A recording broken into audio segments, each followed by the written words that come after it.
Bismillahirrahmanirrahim. Alhamdulillah wassalatu wassalamu ala Rasulillah sayyidina Muhammad ibn Abdullah wa ala alihi wa sahbihi wa man wala wa la hawla wa la quwwata illa billah wa ba'd.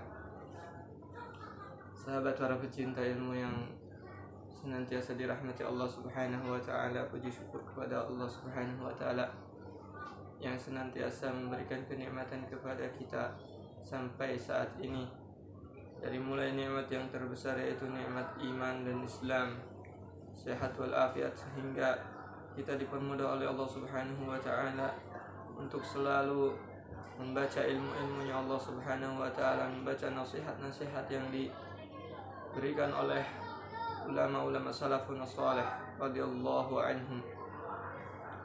Dan pada kesempatan kali ini kita akan mengkaji kitab Al-Mawaid Ramadaniyah, kumpulan-kumpulan nasihat Al-Imam Ali Al-Habsyi yang ditulis oleh keturunan beliau Al-Imam Ali Al-Habsyi, juga Al-Imam Ali bin Muhammad Al-Habsyi dan Al-Imam Ali bin Abdul Qadir Al-Habsyi. Baik, kita sudah sampai ke Al-Ma'idah Ats-Tsamina Asyar, yaitu nasihat di hari ke-16 hari ke-18 bulan Ramadan atau malam 19 bulan Ramadan.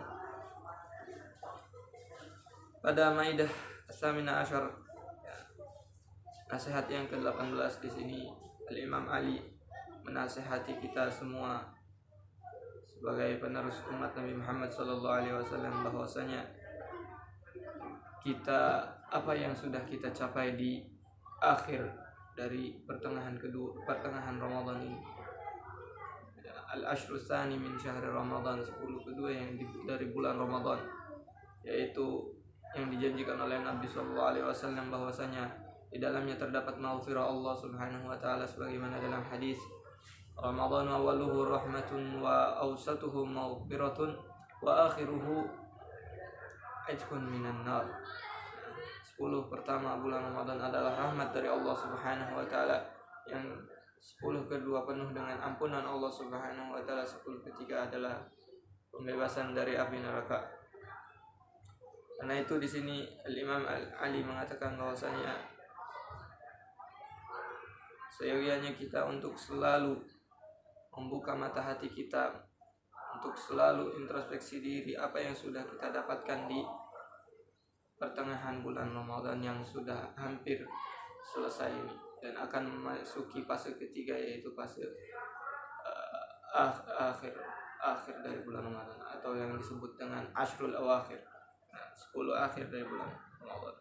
Dia mengatakan bahwasanya jika kita tetap dalam keadaan seperti sekarang, yaitu artinya keadaan ghaflah, maka kita sungguh telah merugi. Sedangkan orang yang ahlul yaqzah, orang-orang yang selalu berada dalam ibadah zikir kepada Allah Subhanahu wa taala, mereka orang-orang yang beruntung. Kenapa beruntung? Karena mereka sudah mendapatkan kebaikan atau mendapatkan barakah dari bulan ini, bulan Ramadan. Mereka akan masuki fase ketiga dengan pengampunan Allah Subhanahu wa taala. Dan mereka juga orang-orang yang sudah zafiru biha khairi hadha syahri wa asrarihi yastamtiruna al-judd al-ilahi. Mereka akan terus mendapatkan kenikmatan dari Allah Subhanahu wa taala fi kulli daqiqatin, setiap detiknya. Semoga kita semua dijadikan orang-orang ahli yaqzah, orang-orang yang selalu berzikir kepada Allah Subhanahu wa taala. Selanjutnya sini beliau juga menjelaskan adab hudurin majlis dzikr. Wa qala radhiyallahu anhu, idza hadartu majalis dzikri ahdiruha biqulubin wa'iyah. Supaya kita bisa mendapatkan barakah, keberkahan daripada hadir di majelis zikir. Dia mengatakan ahdiruha biqulubin wa'iyah. Jadi sebelum kita memasuki majelis zikir, kita bersihkan dulu hati kita. Kita harus tanamkan niat-niat yang baik. untuk hadir di majelis-majelis ilmu. Wa azanin sami'ah, dan persiapkan telinga kita untuk menerima nasihat-nasihat atau ilmu-ilmu yang akan disampaikan oleh para ulama di majelis tersebut. Syu majalis dzikri illa dhiyafat minal haq. Ini yang perlu ditanamkan pada diri setiap orang yang akan menghadiri majelis zikir, bahwasanya orang yang menghadiri majelis zikir tidak lain adalah tamu-tamu yang diundang oleh Allah Subhanahu wa taala. Kenapa hal tersebut? Karena tiada lain hadirnya seseorang kepada majelis zikir adalah bentuk dari hidayah yang diberikan oleh Allah Subhanahu wa taala. Wa qala radhiyallahu anhu al-hikmah lillahi laha ta'alluqun bi jami'il makhluqat. Selanjutnya beliau juga mengatakan bahwasanya hikmah ilahiyah mempunyai hubungan dengan semua makhluk Allah Subhanahu wa taala. Tidak ada satu makhluk pun yang diciptakan oleh Allah Subhanahu wa taala kecuali dia memiliki hubungan yang begitu kuat, yang begitu erat dengan Allah Subhanahu wa taala. Baik orang itu orang yang sa'id, ya, orang yang sa'id ataupun asyaki, yang celaka, al-qarib atau ba'id, dekat ataupun jauh, ta'i' al-asi, orang yang selalu dalam ketaatan pada Allah Subhanahu wa taala, ataupun orang yang ahli maksiyah, al-alim wal jahil, orang alim ataupun orang bodoh, wal muqabbil wal mudbir, wal muqbil wal mudbir, baik orang yang menerima seruan tersebut ataupun orang yang menolaknya. Semua makhluk di dunia ini mempunyai hubungan yang sangat kuat dengan Allah Subhanahu wa taala selaku Sang Maha Pencipta. Maka dari itu, beliau mengatakan, a'rifu haqqa hadzal rabbil karim, ketahuilah haknya Allah Subhanahu wa taala. Ketika seorang hamba sudah menyadari bahwasanya dia mempunyai hubungan yang kuat dengan Allah Subhanahu wa taala Sang Pencipta, maka ketahuilah apa saja hak-hak Tuhan Allah Subhanahu wa taala yang wajib kita penuhi atas apa yang telah diberikan oleh Allah Subhanahu wa taala kepada kita semua. A'rifu haqqa hadzal rabbil karim wa kam lillahi alaina min ni'amatis, apapun yang telah Allah berikan kepada kita semua, kenikmatan, sangat banyak hal-hal yang diberikan oleh Allah Subhanahu wa taala yang mungkin kita belum mensyukurinya. Nikmat sehat tentunya nikmat yang tidak bisa dihargakan, ya, tiada harganya. Seseorang berani membayar mahal demi sebuah kesehatan. Orang tua demi anaknya, demi kesehatan anaknya, merelakan nyawanya melayang. Manastahiquha an'am alaina bil ijadi wal imdadi summa bil irsyad. Kemudian summa an'am alaina bin ni'matil azimah, memberikan nikmat yang besar. Allah memberikan kita nikmat yang paling besar, allati la tuqawwamu bi qimatin, yang tidak bisa dihargakan. Artinya la qimata laha, ya, la qimata laha artinya apa? Tidak ada harganya, tidak bisa dikomersialkan kalau kata orang. Ya.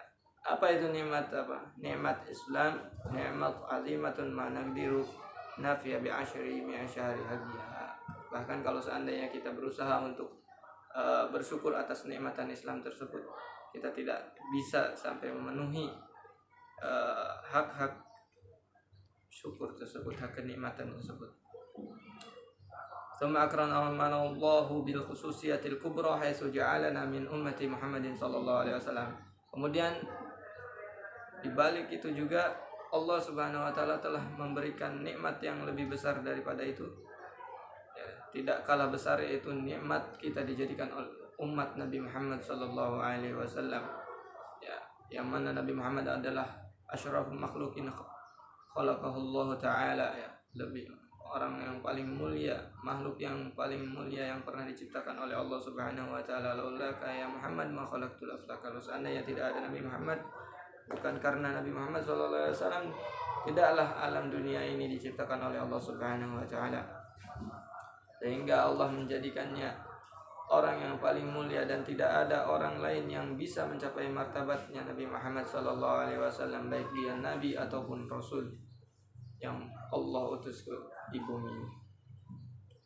Wala malakun muqarrabun wasalla maqama Muhammad, ataupun orang tersebut ataupun makhluk tersebut berupa malaikat, saking tingginya derajat Nabi Muhammad SAW, nabi, rasul dan malaikat pun tidak bisa memiliki atau tidak bisa sampai pada derajat yang dimiliki oleh Nabi Muhammad SAW.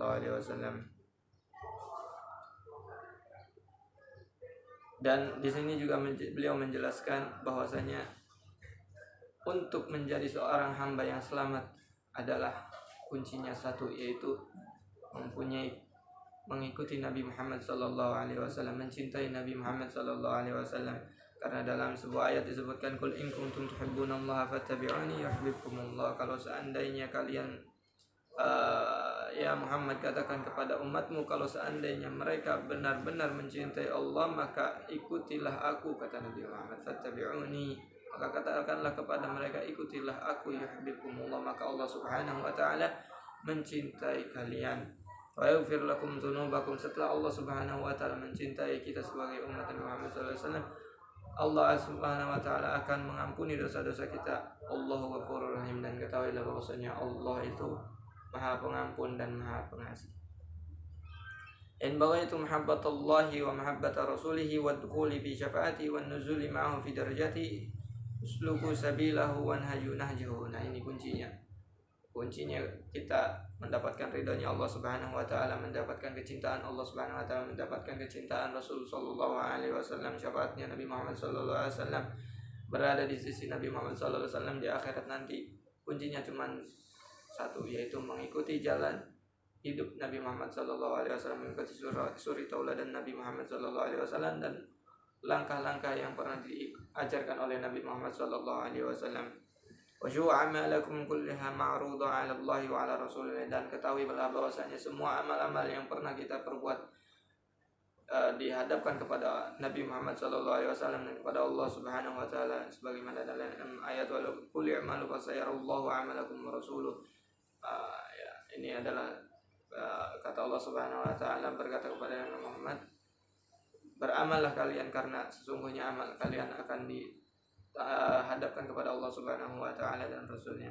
Idza tala'a Habib Muhammad sallallahu alaihi wasallam ala amalika bil yal'asi wa shabaka baihaka yatakaddar qalbuhu minka. Ketika antum, wahai orang-orang yang ahli maksiat atau orang yang pernah melakukan kemaksiatan atau yang akan melakukan kemaksiatan, sebelum antum melakukan sebuah kemaksiatan, ada hal yang perlu antum sadari, ada hal yang perlu antum renungi, yaitu jika seandainya kamu melakukan kemaksiatan tersebut dan setelah kamu melakukan amal tersebut akan dihadapkan kepada Rasul sallallahu alaihi wasallam, kira-kira apa yang akan Rasul sallallahu alaihi wasallam rasakan? Maka pada saat itu Rasul sallallahu alaihi wasallam akan merasa sedih. Yang kasiru qalbuhu wa yatakaddaru, sedih atas apa yang telah dilakukan kita sebagai umatnya sallallahu alaihi wasallam. Kemudian iqbalu 'ala Allah biqulubin munibah. Karena itu beliau juga menasihati kita sebagai penerus umat Nabi Muhammad sallallahu alaihi wasallam untuk apa? Untuk ketika kita menghadap Allah Subhanahu wa taala, seyogianya kita menghadap dengan keadaan hati yang tenang, hati yang memang benar-benar khusyuk kepada Allah Subhanahu wa taala. Tidak ada hal-hal yang diberikan selain Allah Subhanahu wa taala, tidak ada tujuan lain selain Allah Subhanahu wa taala. Khasyiatun ta'ibatun wa khlisu fil a'mal. Dan beliau juga menasihati kita untuk selalu ikhlas dalam beramal, wa qaddimu zadal yaumil ma'ad, dan selalu untuk senantiasa menyiapkan bekal kita di akhirat nanti. Wala yaghurrukum hulmullah yaqulul insan rabbi ma'a ghabana. Jangan sampai kita tertipu dengan apa yang telah Allah berikan kepada kita saat ini. Jangan sampai kita sekali-kali mengucapkan Allah Subhanahu wa taala tidak menghukum kita. Saya selalu bermaksiat tapi Allah Subhanahu wa taala tetap tidak menghukum kita. Ini membuktikan bahwasanya Allah Maha Ampun. Santai saja kita bermaksiat, nanti juga Allah akan mengampuni. Ingat, perlu diketahui bahwasanya hal-hal tersebut bisa mencapai syirkul asghar karena dia telah menghalalkan sesuatu yang haram, atau mungkin bisa menjadi dosa yang paling besar karena dia telah mengenteng-entengkan sesuatu yang haram, ya, karena dia telah biddin, bermain-main dengan agama. Kemudian selanjutnya beliau juga mengakhiri majelisnya dengan doa yang diakhiri sama beliau. Dia mengatakan semoga kita semua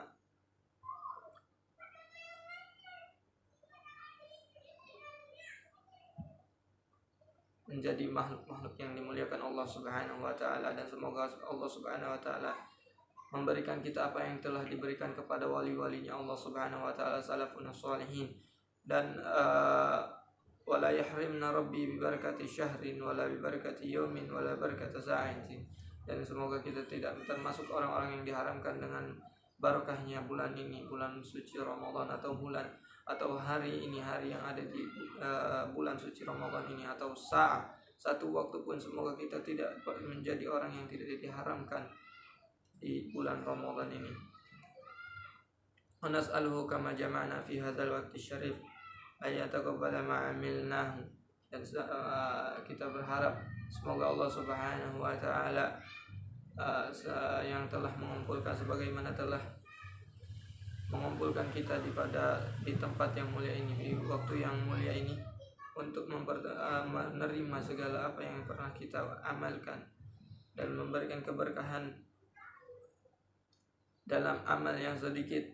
Wa yaj'alu thawabahu jam, akan tetapi menjadikan pahalanya begitu besar. Wa madaduhu jam wa la ya'khiduna bima iktasabna minal ma'asi. Dan semoga Allah Subhanahu wa taala mengampuni apa yang pernah kita lakukan dari segala kemaksiatan. Wa dzunubil mukhalafat, Allah badilu sayyi'at hasanat, dan menggantikan segala kejelekan dengan sebuah kebaikan. Dan beliau mengatakan iqra'ul Fatihah salasa marrat biniyati istijabati doa. Bacalah Fatihah 3 kali setelah membaca doa ini dengan tujuan atau dengan harapan doa kita semua, doa beliau ini diterima oleh Allah Subhanahu wa taala di sirul Fatihah. Mungkin itu saja yang bisa kami sampaikan, kurang lebihnya mohon maaf.